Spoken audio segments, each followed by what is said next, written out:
최초의 여론조사가 윤 대통령에 대한 지지가 40% 이상 나온 여론조사 있었잖아요. 그래서 저도 깜짝 놀랐어요. 이 계엄에 또 내란죄 수사를 받고 있는데 어떻게 40%가 나올 수 있을까? 저건 좀 문제가 있지 않나 했는데 그 이후에 쭉 나오는 여론조사, 특히 우리가 여론조사는 추이가 중요하다는 얘기를 수없이 하잖아요. 근데 추이를 보면 이미 딱 붙었어요. 또 경우에 따라서는 앞으로 국민의힘의 지지율이 상승될 가능성도 크다 이렇게 보는데 저건 여러 가지 얘기를 우리가 할 수 있지만 뭐 탄핵사초에 내란죄를 뺐다 안 뺐다 뭐 그런 얘기도 할 수 있지만 아까 이재명 대표가 뭐라고 했죠? 최상봉 권한대행한테 국가 불안정의 주범은 최권한대행이다 이렇게 했잖아요. 네. 근데 국민이랄지 민심은 국가 불안의 주범은 이재명과 민주당이다 이렇게 보고 있는 거예요. 왜냐하면 막 줄탄핵하죠. 줄고발하죠.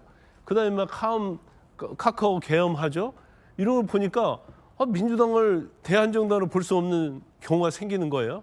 그리고 이재명 대표의 어떤 사법리스크와 관련해서 또 이재명 대표의 어떤 계엄 이후의 행동들 그리고 모든 것을 내랑 선전 선동으로 프레임을 세우려고 하는 그런 것들이 국정을 불안정하게 하고 민주당 자체가 다음 대선에 있어서 대한정당이 되지 못한다는 그러한 인식이 점점 스며들고 있다고 보고요. 이 여론조사 조사 기간을 보니까 민주파 출소 논란은 카톡 계엄 논란은 아직 본격적으로 저 여론조사 결과에 반영이 안 된 것 그렇죠. 같은데. 그런데 이게 반영이 되면 제가 볼 때는 더 민주당에 제가 개인적으로 볼 때는 치명적이 될 가능성이 크다 이렇게 보고요.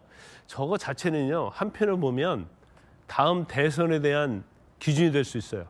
그러니까 이미 국민들은 다음 대선을 생각하고 있거든요.